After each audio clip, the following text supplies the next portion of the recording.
लेकिन जो आदमी अपनी बात पे चलता है, मैं कहता हूँ उसका आधार थोड़ा सा टाइम लगता है, उसको गिराने वाले आसपास में खड़े हो जाते हैं। अगर डट कर देखो तो अगली पीढ़ी में देखना क्या ठाठ बाट में दुनिया में देख लोगे आप।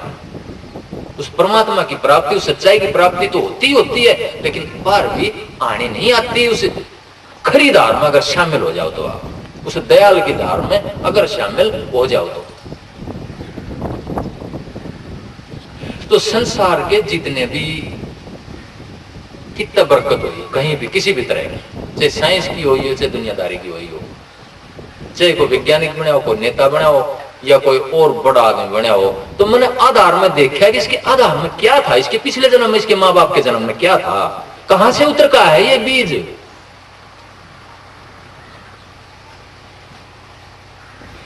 तो वही मिल गया उसका कारण कि वहां दिल खोल कर चला गया, परमात्मा की तरह चला गया, बांटता चला गया।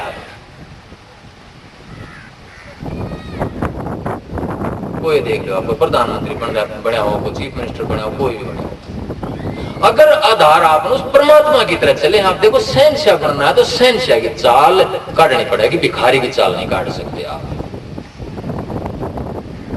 सहमत है मेरी बात से? बोल पड़ना, मेरे को टोक लेना। अगर शहनशाह बनना है तो शहनशाह की चाल काटनी पड़ेगी, भिखारी की चाल काट करके चालाक बन करके शहनशाह नहीं बन सकते आप। 10 आदमी और जुड़ेंगे आपकी जुबान सुन करके, आपकी सच्चाई देख करके, 100 आदमी हो जाएंगे, 1000 आदमी हो जाएंगे, तब जाकर के आप खड़े होंगे, आपकी नींव पक्की हो जाएगी।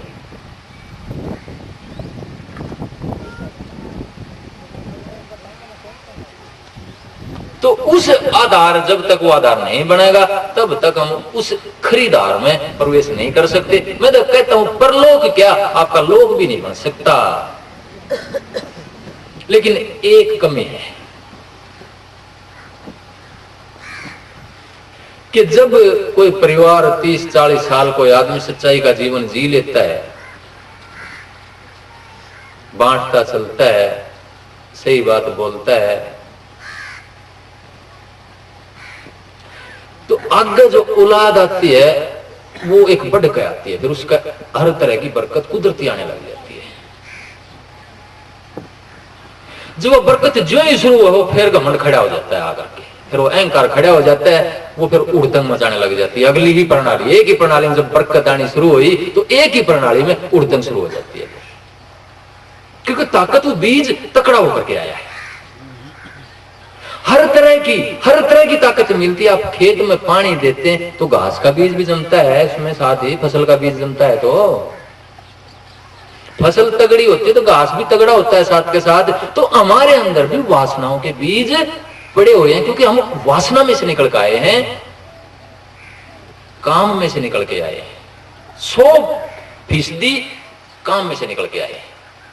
वासना का परिणाम है, यानी कि अंदर में आत्मा का निवास है, उस खरी चीज का निवास है, तो खोटी भी हमारे अंदर बैठी हुई है। तो जब वो ताकत, वो आत्मा की ताकत जब बढ़ेगी अंदर में, जब वो सिंचाई, वो पानी खेत में आवेगा, वो ध्यान रूपी ताकत जब अंदर में आवेगी, तो दोनों बीज जमते हैं, अच्छाई का भी और बुराई का भी। जो उस बुराई को काबू में कर जाएगा, 1 पीढ़ी और 2 पीढ़ी की बात करता हूं, 2 पीढ़ी तक लगातार, तो देश में नहीं विदेश तक डंका बजेगा उसका। ये मेरा विश्वास है।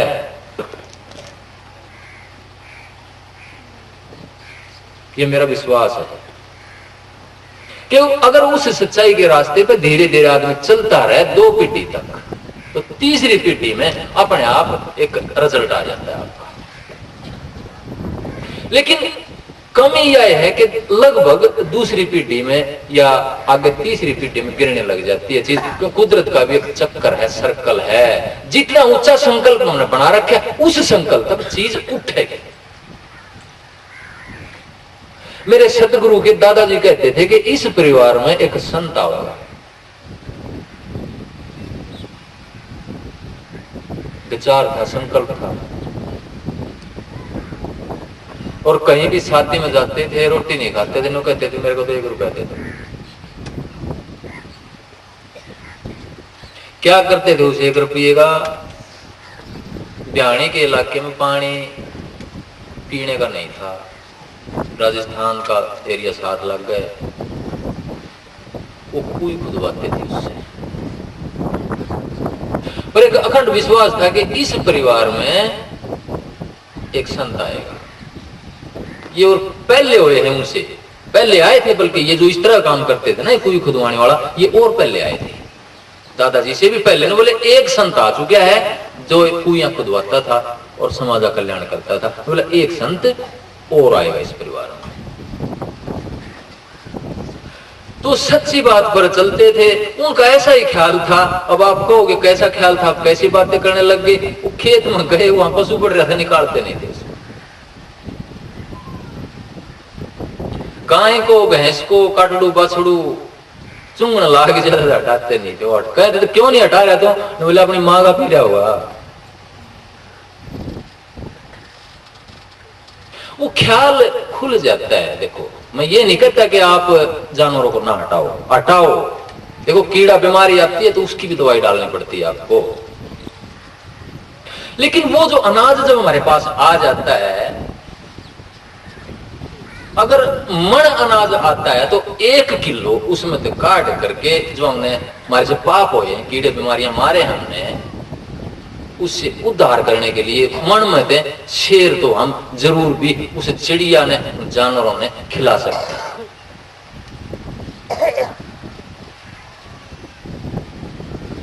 ये भी मेरे सदगुरु की तीसरी बड़ी महत्वपूर्ण शिक्षा थी कि घर में जरूर भी